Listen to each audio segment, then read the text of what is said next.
खामोश रात है। तेज बारिश लगातार झमझम करके बरस रही है।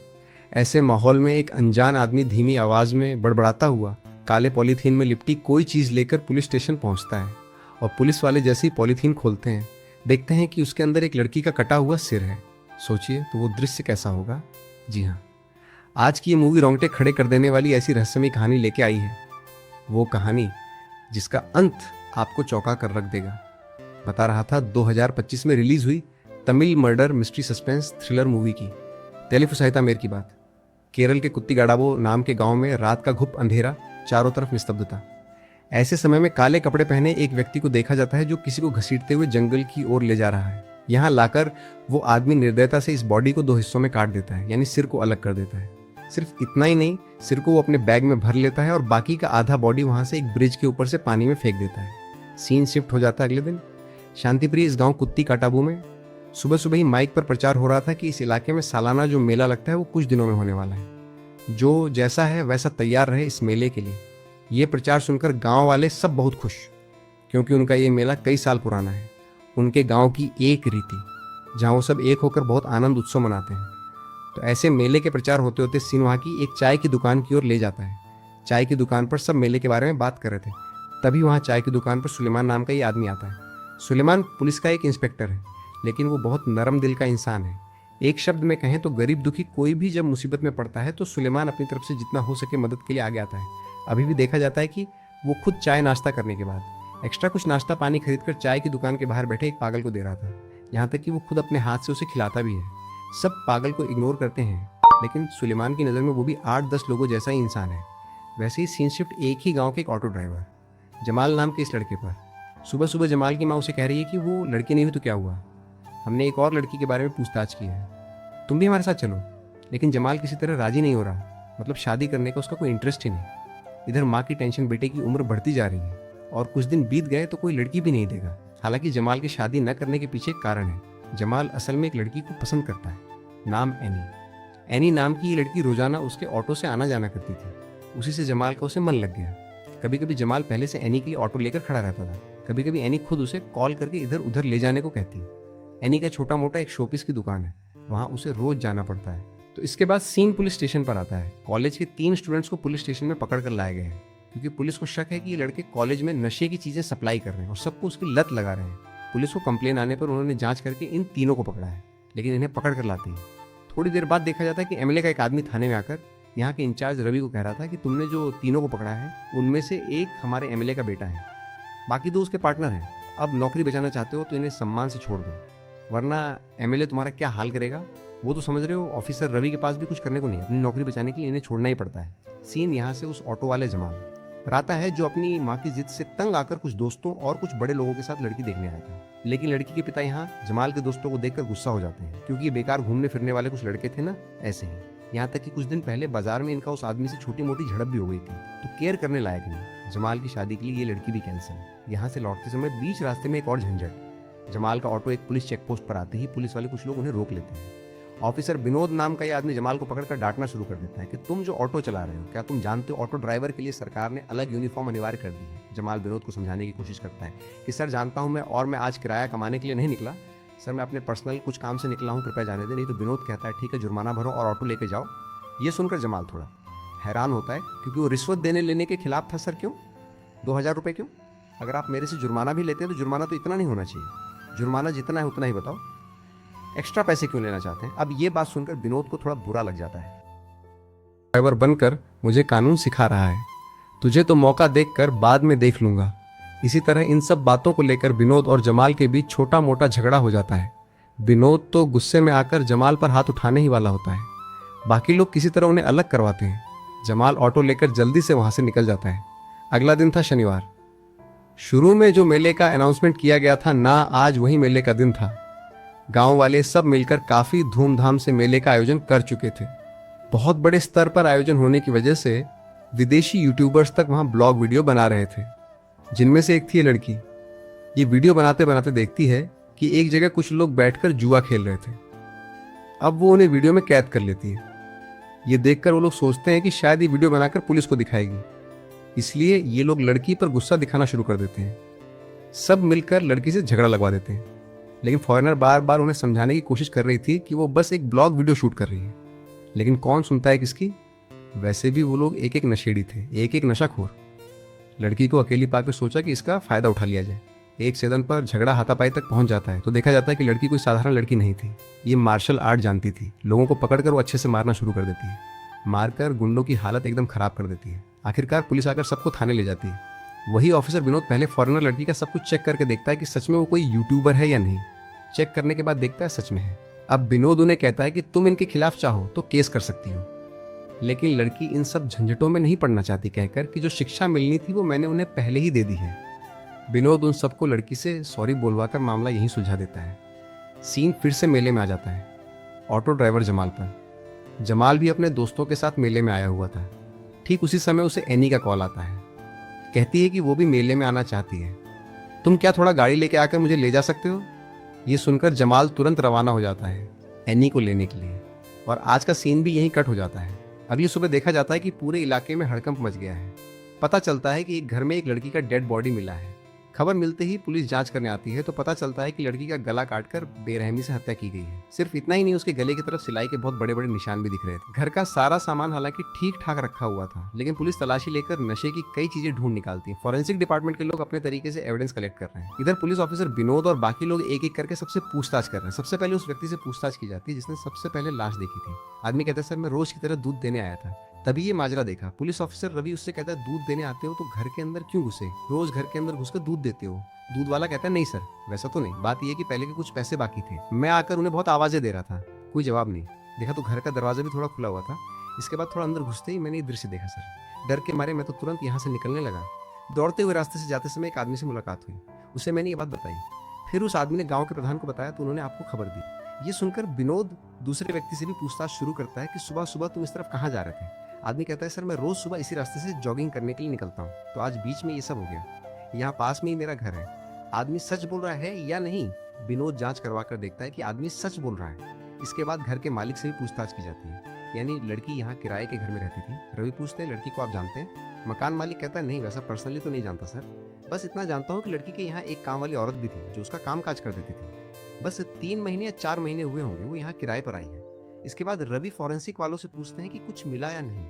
वे बताते हैं सर हमारे प्राथमिक अनुमान के अनुसार लड़की के साथ बदसलूकी करने के इरादे से या लूटपाट के इरादे से ही उसे मारा गया है। बाकी का पोस्टमार्टम रिपोर्ट आने पर ही अच्छे से पता चलेगा। सब सुनकर ऑफिसर रवि विनोद से पूछता है कि इतना कुछ हो गया, वो काम वाली औरत कहाँ है? उसे देख नहीं रहा हूँ। विनोद कहता है सर हम पहले ही उससे संपर्क कर चुके हैं, वो तो हाथ में थोड़ी चोट लगने की वजह से अभी हॉस्पिटल में एडमिट है, फिर भी हमने उसे आने को कहा है। तो ऐसे ही थोड़ी देर बाद वहाँ रवि के हायर ऑफिसर पहुंच जाते हैं। पूछते हैं बॉडी की आइडेंटिफिकेशन हो पाई या नहीं। एक व्यक्ति कहता है जी सर, इस घर में जो लड़की रहती थी ये उसी की बॉडी है, लड़की का नाम है एनी। यहाँ हमें पता चलता है कि ये वही एनी है जिसे ऑटो वाला जमाल पसंद करता था। ये सब बातें कर रहे थे कि तभी यहाँ घर की वो काम वाली औरत आकर चीखना चिल्लाना शुरू कर देती है। एक ऑफिसर बाहर आकर बताता है सर मामला तो भयानक है, यहाँ जो लाश पड़ी है वो एक व्यक्ति की नहीं है, सिर एक का है और शरीर दूसरे का। काम वाली औरत यही बता रही है, ऊपरी हिस्सा तो एनी का ही है लेकिन नीचे का बॉडी उसका नहीं। एनी के बाएं हाथ पर तो एक जन्म का निशान था जो बॉडी में नहीं है, यानी यहाँ 2 लोगों का मर्डर हुआ है। 2 लोगों के 2 पार्ट्स को एक जगह जोड़ दिया गया है। ये सब देखकर पुलिस वाले सब बहुत टेंशन में पड़ जाते हैं। ये फिर कैसा मामला है? इधर पोस्टमार्टम डॉक्टर भी पोस्टमार्टम करने के बाद पता चलता है कि काम वाली औरत ठीक ही कह रही है, यहाँ 2 लोगों को मारकर एक जगह जोड़ दिया गया है और सिर्फ किसी साइको के द्वारा ही ऐसा संभव है। रवि समझ जाता है कि केस काफी जटिल हो गया है। अगले सीन में रवि काम वाली औरत को थाने बुलाकर पूछताछ शुरू करता है कि एनी के साथ आप कितने दिनों से काम कर रही हैं? औरत उसे सब बताती है कि सर 1 महीना 2 महीना हुआ होगा। रवि कहते हैं आप हाथ में चोट कैसे लगी? औरत बताती है सर काम खत्म करके घर जाने के रास्ते में कुएं में गिर गई थी, उसी से चोट लगी, इसलिए हॉस्पिटल में मुझे 1 दिन एडमिट भी होना पड़ा। यानी घटना से पहले के दिन से पूरा 1 दिन ये काम वाली औरत हॉस्पिटल में थी। घर में एनी अकेली थी। रवि सारी पूछताछ करके उसे भेज देता है। रवि विनोद से कहता है डॉक्टर की रिपोर्ट के अनुसार किलर ने इस बॉडी के साथ शारीरिक रूप से कुछ गलत नहीं किया, साथ ही घर से पैसे या कोई सामान भी मिसिंग नहीं, जिससे समझ आ रहा है कि किलर ने इन 2 कारणों में से किसी एक के लिए मर्डर नहीं किया, बल्कि जिन 2 लोगों का भी मर्डर हुआ है हो सकता है किलर उन दोनों का परिचित हो, शायद दोनों के साथ किलर की कोई दुश्मनी हो, इसलिए उसने दोनों को ऐसे खत्म कर दिया और हमें कंफ्यूज करने के लिए ऐसा तमाशा सजाया है। एक काम करो, इस एनी की सारी हिस्ट्री निकालो, ये कहते ही अगले सीन में पुलिस एनी की हिस्ट्री निकालते हुए कोई एक क्लू पाकर उस ऑटो ड्राइवर जमाल को सीधे पुलिस स्टेशन पकड़कर ले आती है। जमाल बार बार उन्हें कह रहा है कि सर क्या हुआ, मुझे क्यों गिरफ्तार किया। तभी रवि वहाँ एक बूढ़े आदमी को लेकर आते हैं। पता चलता है कि बूढ़ा आदमी उस रात जमाल को ऑटो लेकर एनी के घर की तरफ जाते देखा था। रवि कहते हैं बोल सच क्या है, तू एनी के घर गया था, तूने ये दोनों मर्डर किए हैं। जमाल कहता है नहीं सर, विश्वास कीजिए, मैं सच कह रहा हूँ, मैंने ऐसा नहीं किया। मैं अपने दोस्तों सब मिलकर हम कल रात मेले में थे। एनी अक्सर मेरे ऑटो से आना जाना करती थी, तब भी उसने मुझे कॉल करके बताया कि उसे मेले में ले जाना है, इसलिए उसके कॉल पर मैं उसके घर की तरफ जाता हूँ। लेकिन मैं वहाँ पहुँचते ही एनी मुझे कहती है कि उसे ले जाने के लिए थोड़ी देर में उसकी सहेली आ रही है, वो दोनों साथ मेले में जाएंगे। मुझे कहती है अब तुम जाओ, अगर मेरी सहेली आ जाए तो हम रेडी होकर तुम्हें कॉल करेंगे तब आना। कहकर उसने मुझे वहाँ से भेज दिया था सर। उसके बाद मैं वहाँ से आकर उसके कॉल का काफ़ी इंतजार करता हूँ, लेकिन वो कॉल नहीं करती। जिसके अगले दिन सुबह पता चलता है कि ऐसा भयानक कांड हो गया, उसका मर्डर हो गया। रवि जमाल की ये बात मान नहीं रहे, क्योंकि शुरू में जब उन्होंने जमाल से पूछा था कि वो एनी नाम के किसी को जानता है या नहीं, तब डर के मारे उसने पहले झूठ बोला था। इसलिए पुलिस का जमाल पर शक थोड़ा ज्यादा ही है। ऊपर से ऑफिसर विनोद के साथ उसकी पहले से झड़प थी, जिसकी वजह से दुश्मनी के चलते विनोद जमाल को अच्छे से मारपीट करता है। इधर जमाल की माँ अपने बेटे को ऐसे पकड़कर ले जाने से बहुत डर जाती है। पड़ोस के कुछ पड़ोसियों के पास जाकर जमाल की माँ उन्हें सब कुछ बताती है। पड़ोसी सब मिलकर उसे शांत करते हैं और सब मिलकर कोई ना कोई इंतजाम करते हैं उसे छुड़ाने का। वे गाँव के सरपंच को मामला बताते हैं तो सरपंच एक वकील को लेकर सीधे पुलिस स्टेशन जाते हैं। जाकर रवि से कहते हैं सर, आपने गलत आदमी को उठा लिया है। जमाल को हम सब जानते हैं, वो ऐसा लड़का नहीं है। इसके अलावा उसके खिलाफ कोई ठोस सबूत भी नहीं है। आप अच्छे से जांच करके असली कातिल कौन है वो ढूंढ निकालिए, जमाल को छोड़ दीजिए। लेकिन ऑफिसर विनोद सीधे कह देता है कि वो जमाल को नहीं छोड़ेगा। फिर भी पुलिस ऑफिसर रवि वकीलों द्वारा लाए गए कुछ सबूतों जैसे एनी और जमाल के कॉल रिकॉर्ड और ऐसे ही कुछ और सबूतों को देखकर लगभग समझ जाता है कि जमाल बेकसूर है। कानूनी रूप से उसे ज्यादा देर जेल में नहीं रखा जा सकता, इसलिए जमाल को वे छोड़ देते हैं। सीन शिफ्ट होता है अगली सुबह। एक औरत नदी के किनारे कपड़े धो रही थी। अचानक वहाँ कुछ ऐसा देखकर डर से चीख पड़ती है। देखा जाता है कि वहाँ किसी लड़की का गला कटा हुआ शव पानी में तैर रहा था, जिसके शरीर से सिर गायब था। बस खबर मिलते ही तुरंत पुलिस और मीडिया वहाँ दौड़ कर आते हैं। इधर न्यूज में जमाल और बाकी लोग ये सब देख रहे हैं कि नदी के किनारे एक और बॉडी मिली, जिसका सिर मिसिंग है। लेकिन पुलिस ने आइडेंटिफाई कर लिया है कि ये नीचे का बॉडी एनी का था, जो उसके घर से मिली बॉडी का मिसिंग पार्ट था। इन सब के साथ न्यूज में ये बात भी कही जाती है कि एनी के घर से नशे की कुछ चीजें भी मिली थी। जरूर उसका माफिया से कोई कनेक्शन रहा होगा। ये सब देखकर जमाल अपने दोस्तों से कहता है कि ये तो मैंने कभी अंदाजा भी नहीं किया था कि एनी ऐसी लड़की होगी, वो माफिया से जुड़ी होगी, जो अच्छा ही हुआ। तो इधर पुलिस को एनी का पूरा बॉडी तो मिल गया, लेकिन बाकी एक व्यक्ति की अभी तक कोई आइडेंटिफिकेशन नहीं हो पाई है, क्योंकि उसका ऊपरी हिस्सा अभी भी मिसिंग है। इधर गांव के सरपंच और कुछ और लोग मिलकर पुलिस स्टेशन के सामने आंदोलन पे उतर आते हैं। मीडिया के सामने वे कह रहे हैं कि पुलिस असली कातिल को पकड़ नहीं पा रही, इसलिए गाँव के साधारण लोगों को परेशान कर रही है। पहले उन्होंने ऑटो वाले जमाल पर इल्जाम लगाया। अब ये सब देखकर रवि को इतना तो समझ आ जाता है कि इस पागल से ऐसा कांड करके मर्डर करना नामुमकिन है। लेकिन जिस व्यक्ति का चेहरा वो ड्रॉ कर रहा है, जरूर उसके साथ इन सब का कोई न कोई कनेक्शन हो सकता है। हो सकता है यही आदमी किलर हो और पागल ने उसे देखा हो। रवि को किसी तरह एक क्लू मिल गया। अब इसे पकड़कर वे आगे बढ़ते हैं। दूसरी तरफ उसी पुलिस स्टेशन में एक ऑफिसर उस दिन मेले में जो फॉरेनर लड़की ने ब्लॉग वीडियो बनाया था वो वीडियो देख रहा था। तभी वो वीडियो में किसी को देखकर जल्दी से रवि को आकर दिखाना शुरू कर देता है। असल में यहाँ उन्होंने जो अभी अभी पागल ने जिस आदमी का स्केच बनाया था, हुबहू वैसा ही एक व्यक्ति को देखा है। बात यह कि फॉरेनर ब्लॉगर लड़की जब मेले में गुंडों से मारपीट कर रही थी, तब उसके हाथ से मोबाइल गिर गया था, लेकिन कैमरा ऑन रहने की वजह से ये आदमी कैमरे में कैद हो गया। रवि को अंदाजा होता है कि आदमी इस गाँव का नहीं है। तुरंत वे आदमी का स्केच पूरे गाँव की हर जगह लगवा देते हैं। साथ ही सबके पास पूछताछ शुरू कर देते हैं कि क्या किसी ने इस आदमी को देखा है। लेकिन गांव के कई लोगों से पूछताछ करने के बाद भी सब कहते हैं कि वे इस आदमी को न तो जानते हैं न देखे हैं, यानी वो दूसरे गांव से आया है।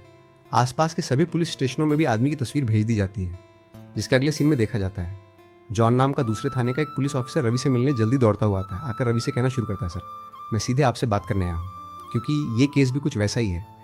रवि जब पूछता है कि आप मुझे कैसे जानते हैं, जॉन कहता है, सर जब मेरी posting east town police station में थी, तभी आपने जो पोस्टर हर जगह फैला रखे हैं, पोस्टर वाले उस व्यक्ति ने मेरे पास एक कंप्लेन लेकर आया था। आदमी का नाम था अरविंद। मुझे पता चला था कि तब आदमी कुछ दिनों से मानसिक रूप से थोड़ा बीमार था। रवि कहता है कि कंप्लेन क्या थी। यहाँ से सिनेमा उस घटना के फ्लैशबैक में ले जाता है। एक दिन रात में अरविंद नाम का वो आदमी उनके इलाके में एक जूस की दुकान पर आता है। जूस वाला अरविंद का परिचित है, उसके दोस्त जैसा ही, नाम है सब्बू। सब्बू अरविंद से कह रहा था कि कुछ बुरा न मानो तो एक बात कहूँ, घर जाकर फिर इस बात पर झगड़ा मत करना। लेकिन अरविंद कहता है कि क्या बात है। जूस वाला सब्बू कहता है कि तुम्हारा बेटा क्रिस्टी को मैंने उस दिन 2 लड़कियों के साथ बहुत क्लोज होकर बात करते देखा था, एक दूसरे के शरीर पर हाथ रखा हुआ था। ये बात मुझे बिल्कुल अच्छी नहीं लगी। इस बात के जवाब में अरविंद हंसकर कहता है कि वो आजकल की जनरेशन के लड़के हैं, हम उन्हें किसी भी बात पर शक करते हैं क्योंकि हमारी सोच पुरानी ही रह गई है। सब्बू कहता है, नहीं तुम समझ नहीं रहे हो, ये बात मुझे बिल्कुल अच्छी नहीं लगी। ये सुनकर अरविंद थोड़ा मन महसूस कर वहां से चला आता है। उस रात देखा जाता है कि अरविंद का बेटा क्रिस्टी आधी रात को शराब पीकर नशे में धुत होकर घर लौटा है। ये देखकर अरविंद को जरूर बुरा लगता है। अगली सुबह जब क्रिस्टी अपनी बाइक लेकर कहीं जाने के लिए निकलता है, तभी अरविंद उसके बेटे क्रिस्टी के रूम में आकर उसका रूम चेक करना शुरू कर देता है कि कहीं उसका बेटा किसी गलत चीज में तो नहीं पड़ रहा। और इसी तरह तलाशी लेते समय अरविंद देखता है कि क्रिस्टी गलती से अपना मोबाइल रूम में छोड़ गया है और उसके मोबाइल पर किसी का कॉल आ रहा है। अरविंद कॉल रिसीव करता है तो दूसरी तरफ से एक लड़की बोलना शुरू करती है कि क्या क्या सोचा है तुमने? तुम मेरे कॉल रिसीव नहीं करोगे, मुझे इग्नोर करोगे तो मुझे कुछ जाता आता है? बिल्कुल नहीं। मैं तुम्हें 2 दिन का समय दे रही हूँ, 2 दिन के अंदर बाकी पैसे तुम्हें देने ही होंगे, और अगर ऐसा नहीं किया तो मेरे बारे में तो जानते हो, मैं तुम्हें और तुम्हारे पूरे परिवार को पूरी तरह बर्बाद कर दूंगी। अब ये सब सुनकर अरविंद बहुत डर जाता है कि उसका बेटा किस चीज में फंस गया। जल्दी से पूरा रूम फिर से अच्छे से तलाशी लेना शुरू कर देता है। तभी अरविंद यहाँ अलमारी के अंदर नशे का कुछ पाउडर ढूंढ निकालता है। ये देखकर अरविंद तो पूरी तरह सदमे में आ जाता है। देखा जाता है कि अरविंद जल्दी से नीचे आकर इन चीजों को लेकर कहीं निकल पड़ता है, यानी ये चीजें वो फेंक कर आने वाला था।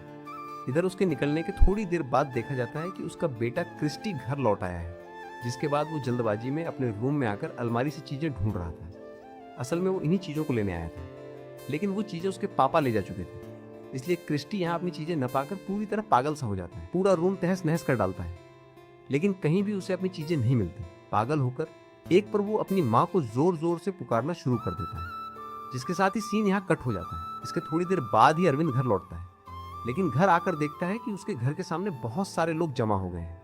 ये देखकर अरविंद जल्दी से अंदर आता है कि क्या हुआ, और अंदर आते ही देखता है कि इस तरह उसकी वाइफ का खून से लथपथ मृत शरीर नीचे पड़ा हुआ था। ये देखकर अरविंद के पैरों तले से तो जमीन ही खिसक जाती है। वो जूस वाला सब्बू अरविंद को शांत करने लगता है, कहता है कि जल्दी बेटे के रूम में जाकर देखो। अरविंद तो बेटे के रूम में जाकर देखता है, बेटा क्रिस्टी भी पंखे से लटका हुआ है। मतलब एक पल में अरविंद की पूरी दुनिया उलट पुलट हो जाती है। अरविंद तो अपने पैरों पर खड़ा भी नहीं हो पा रहा। सब्बू बोलना शुरू करता है कि ये सब क्रिस्टी ने किया है। नशे के चक्कर में उसने अपनी माँ को हत्या कर दी, उसके बाद खुद को खत्म कर लिया। अरविंद तो समझ जाता है कि ये सब उसके बेटे के गलत कामों में पड़ने की वजह से हुआ है, लेकिन उसके बेटे पर तो उसका भरोसा था। उसका बेटा ऐसा कर ही नहीं सकता, वो गलत कामों में कैसे पड़ सकता है? उसे लेकर तो अरविंद के बहुत सारे सपने थे। जरूर किसी ने उसे इन सब में फंसाया है। जो लड़की कॉल करके पैसे के लिए धमकी दे रही थी, वही लड़की इन सब की मास्टरमाइंड तो नहीं। इन सब को लेकर अरविंद इतना टेंशन लेता है कि वहीं पर उसे स्ट्रोक पड़ जाता है। सीन थोड़ा थोड़ा प्रेजेंट में आता है। रवि कहता है उसके बाद क्या हुआ? जॉन कहता है कि हमें खबर मिलने के बाद हमने केस लेकर जांच शुरू की, लेकिन कोई ठोस सबूत न मिलने पर हमने इसके बाद हमें फिर क्लोज कर दिया। फ्लैशबैक में ले जाया जाता है। अरविंद ठीक होने के बाद उस लड़की के बारे में पता लगाना शुरू करता है जो कॉल करके धमकी दे रही थी, और उसे ढूंढ भी निकालता है। देखा जाता है कि यहाँ एनी और उसके साथ उसकी एक और सहेली थी। वे जब यहाँ इस जगह पर खड़ी थी, तभी वो यहाँ बाइक पर एक और आदमी आता है और उन्हें कुछ पैकेट थमाकर जल्दी से वहां से निकल जाता है। अरविंद छिपकर खड़ा होकर सब कुछ देख रहा था। इसके कुछ देर बाद फिर एक और लड़की आकर एनी के साथ जुड़ जाती है, जिसके बाद वे तीनों वहां से एक बस में चढ़कर कहीं जाने लगती हैं। इधर अरविंद मोबाइल पर किसी से बात करते हुए उनका पीछा कर रहा था। वो बस में चढ़ जाता है और उन पर नजर रखना शुरू कर देता है। थोड़ी देर बाद यहाँ एनी के पास एक कॉल आता है। दूसरी तरफ से कोई उन्हें बता देता है कि ऐसा वैसा एक आदमी काफी देर से तुम्हारा पीछा कर रहा है, तुम्हारे पीछे पीछे बस में चढ़ गया है। ये सुनकर एनी जल्दी से बस रुकवाकर वहां से उतर जाती है। और ऐसे सिर्फ उस दिन ही नहीं, उसके बाद से हर रोज अरविंद एनी का पीछा करता रहता था, जिसके एक कैदन पर एनी डरकर अरविंद के खिलाफ पुलिस स्टेशन में एक केस करवा देती है। जिसके बाद जॉन जांच करने जाके पता चलता है कि फैमिली के साथ हुई घटना के बाद अरविंद पूरी तरह पागल हो गया था। लगातार 2 महीने उसे मेंटल हॉस्पिटल में एडमिट होना पड़ा था, और वहां से छूटने के बाद वो जिसे भी पाता उसे फॉलो करने लगता था। जॉन रवि से कह रहा है, सर हमने अच्छे से जांच करके पता लगाया कि अरविंद जिस लड़की को फॉलो कर रहा था, यानी एनी, ये एनी और उसके कुछ साथी मिलकर नशे के पाउडर का बिजनेस करते थे, वो सप्लाई करते थे। लेकिन जब उन्हें पता चला कि पुलिस उनके बारे में जान गई है, तो वे वहां से भागकर दूसरे जगह चले आए, यानी यहाँ चले आए। और आज की न्यूज़ देखने के बाद मुझे समझ आ गया कि इन लड़कियों का पीछा करते करते अरविंद जरूर यहाँ तक आ गया था, और शायद ये हत्याकांड भी उसी ने करवाया हो। ये कहते ही देखा जाता है कि बारिश के बीच रात में काले रंग का एक बैग हाथ में लेकर अरविंद सीधे थाने के अंदर घुस रहा है। बैग को वहाँ टेबल पर रखकर वो बैठकर सिगरेट पीना शुरू कर देता है। एक व्यक्ति आकर बैग के अंदर चेक करता है तो उसके होश उड़ जाते हैं, क्योंकि बैग के अंदर किसी लड़की का कटा हुआ सिर था। ये दृश्य देखकर पूरे थाने में हड़कंप मच जाता है। इधर अरविंद तो रिलैक्स होकर बैठा मुस्कुराता हुआ हंस रहा है। रवि और उनकी टीम समझ जाते हैं कि 2 लड़कियों की हत्या हुई थी। एक तो एनी थी, बाकी एक का बॉडी वो था जिसका सिर अभी मिला। आश्चर्य की बात यह कि अरविंद खुद बोलना शुरू कर देता है, मेरे बारे में अब तक शायद आप लोग जान चुके होंगे, और जैसा जाना है वो ही सच है। मैंने इन्हें मारा है और ये करके मैं बहुत खुश हूँ। ऐसा कहकर अरविंद हंसता ही रहता है, और सिनेमा हमें उस रात के फ्लैशबैक में ले जाता है जब अरविंद ने उन्हें मारा था। मेले के दिन एनी अपनी सहेली का इंतजार करते करते एक समय पर सो जाती है, लेकिन उसकी सहेली आती ही नहीं। इसी बीच अचानक कोई उसके दरवाजे पर दस्तक देना शुरू कर देता है। एनी उठकर दरवाजा खोलती है और बाहर देखती है, लेकिन दरवाजा खोलते ही देखती है कि कोई है ही नहीं। लेकिन हम देखते हैं कि अरविंद तब तक दूसरी तरफ से काले कपड़े पहने अंधेरे में उसके घर के अंदर घुसकर बैठ चुका है। एनी बाहर किसी को न देखकर अंदर आ रही होती कि तभी उसके सामने अरविंद आकर खड़ा हो जाता है। ये देखकर एक पल के लिए एनी पूरी तरह सदमे में आ जाती है। कोई शोर मचाने की कोशिश करने वाली होती है कि उससे पहले ही अरविंद उसे मारकर बेहोश कर देता है। इसके बाद अरविंद हाथ में ग्लव्स पहने तब बैग से वहाँ एक वो चेनसो पागल मशीन उसे निकालता है और देखकर एनी को थोड़ा भी हैरान हो काट जाता देता है। है। इधर जाते अरविंद जाते ने रवि एनी को अरविंद से मारने पूछता है कि पहले तुमने पहले उन्हें से मारा, एनी के लेकिन साथ इस ही तरह लड़की को दो मार डाला। टुकड़े करके ऐसा क्यों अब किया? उसके बॉडी के साथ एक के एनी बॉडी का के सिर साथ जोड़ देता है। दूसरे का रवि जोड़ को पता दिया। चलता है कि एनी ये के सुनकर साथ जिस अरविंद लड़की को हंसते हुए मारा गया पुलिस था, उसका ऑफिसर नाम था सुलेमान की स्वाति। तरफ वैसे देखकर भी कहता है, ऐसे क्योंकि देखते वो देखते शुरू हो पहले से ही जाती है। बहुतों का दिमाग और खराब सुबह कर चुकी होते ही थी। मीडिया वाले ये मामले की कहते ही हमें जानकारी लेने सुलेमान का पुलिस एक स्टेशन पर फ्लैशबैक भीड़ दिखाया लगाना जाता है। शुरू कर देते हैं। सुलेमान की इकलौती लाडली छोटी बहन मीना, जिसके साथ वो बहुत खुशी से दिन काट रहा था। पढ़ाई के लिए मीना को हॉस्टल में रहना पड़ता था। सुलेमान अपनी इकलौती लाडली बहन को हॉस्टल छोड़कर आने के समय बस में बैठे बैठे उसके लिए बहुत रो रहा था, क्योंकि माँ बाप के मरने के बाद उसकी बहन ही उसके लिए सब कुछ थी। इधर देखा जाता है कि मीना को हॉस्टल छोड़कर सुलेमान के चले आने के बाद मीना की यहाँ एनी और स्वाति से मुलाकात होती है। एनी भी इसी हॉस्टल में रहती थी। देखा जाता है कि बहुत कम समय में ही तीनों की बहुत अच्छी दोस्ती हो जाती है। तीनों जहाँ जाती साथ ही जाती, साथ घूमती, शॉपिंग करती। मीना बहुत अच्छी स्टूडेंट थी। छोटे से ही उसका सपना था कि वो डॉक्टर बनेगी और वो अपने सपने के बहुत करीब पहुंच चुकी थी। लेकिन इसी बीच एक दिन खबर आती है कि मीना मर गई। किसी कारण से खुद ने खुद को ख़त्म कर लिया। और इसी घटना के ठीक बाद हमें अरविंद दिखाया जाता है। अरविंद सुलेमान के घर की तरफ जा रहा है उससे मिलने। सुलेमान अपनी इकलौती बहन खोकर पूरी तरह टूट चुका था। अरविंद उसके पास आकर बैठता है और बोलना शुरू करता है, मैं क्या कहकर सांत्वना दूँ ये मुझे पता नहीं, लेकिन मैं उसे आखिरी बार देखना चाहता था। सुलेमान कहता है, आप उसे कैसे जानते हैं? अरविंद कहता है, उसकी इस हालत के लिए मैं जिम्मेदार हूँ। इन सब के साथ मेरा भी लिंक है।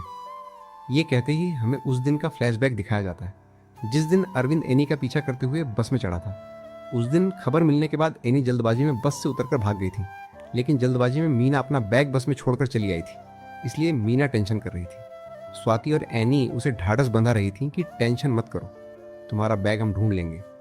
ऐसे कहते कहते वे हॉस्टल के अंदर घुसते ही टीवी पर एक न्यूज़ देखती हैं कि पुलिस के पास एक बस से एक बैग हाथ लगा है जिसमें करीब 40 लाख रुपए का नशे का पाउडर मिला है।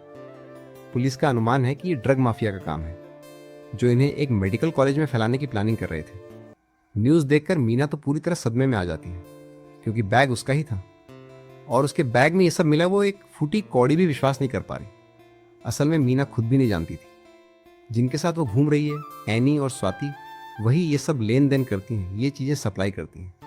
मीना न जानने की वजह से उसके बैग से ही इतने दिन ये सब लेन देन हो रहा था, मगर मीना को इसका ज़रा सा भी अंदाज़ा नहीं था। लेकिन तीनों साथ रहने की वजह से अरविंद ने सोचा था कि तीनों ही एक ग्रुप हैं, जानबूझकर कर रही हैं, जबकि मीना पूरी तरह बेकसूर थी। पुलिस को उनका पता भी अरविंद ने ही दिया था। अरविंद ने कॉल करके पुलिस को बता दिया था कि ऐसा वैसा बस में जा रही है। अब चूंकि बैग मीना का था, बैग में उसका आईडी कार्ड भी था, इसलिए सारा दोष उसके ऊपर आ रहा था। मीना डर से क्या करे क्या ना करे, जल्दी से छत पर आकर अपने भाई सुलेमान को कॉल करके बोलना शुरू करती है, भैया मेरी जिंदगी खत्म हो गई, उन्होंने मुझे धोखा दिया। मीना यहाँ और कुछ कहने वाली होती है कि तभी वहाँ एनी और स्वाति आ जाती है। अपना नाम पुलिस के सामने ना आए, इसलिए वे मीना को धक्का देकर ऊपर से नीचे फेंक देती हैं और पूरी घटना आत्महत्या जैसी हो जाती है। यानी मीना के इन सब के सामने आने पर उसने खुद को खत्म कर लिया। वे ऐसा सजा देती हैं। ये पूरी घटना अरविंद सुलेमान को बता रहा था। कहता है, विश्वास करो मुझे पता ही नहीं था कि मीना इन सब में नहीं है, सिर्फ मैं उन्हें पुलिस के हाथों रंगे हाथों पकड़वाना चाहता था, लेकिन उन्होंने धोखा देकर मीना की जिंदगी ही खत्म कर दी, जैसा मेरे परिवार के साथ भी किया। मेरे अपने बच्चे को अपने हाथों से उसकी माँ को मारने पर मजबूर किया, फिर उसे खुद को भी खत्म करने पर मजबूर किया। अब मुझे पता है कि उनके साथ मुझे क्या करना है। जैसा हमारे साथ हुआ मैं किसी और के साथ ऐसा होने नहीं दूंगा। जो लड़ाई मैंने शुरू की है उसका अंत देखकर ही छोड़ूंगा, कहकर अरविंद उस रात अपने मिशन पर निकल पड़ता है। सबसे पहले प्लान करके एनी पर नजर रखना शुरू करता है। उस दिन रात उसके घर के बाहर से स्वाति को किडनैप करके एक कोला बागान में ले जाता है, फिर उसे वहां खत्म करके आता है और एनी को भी खत्म कर देता है, जैसा हम पहले देख चुके हैं।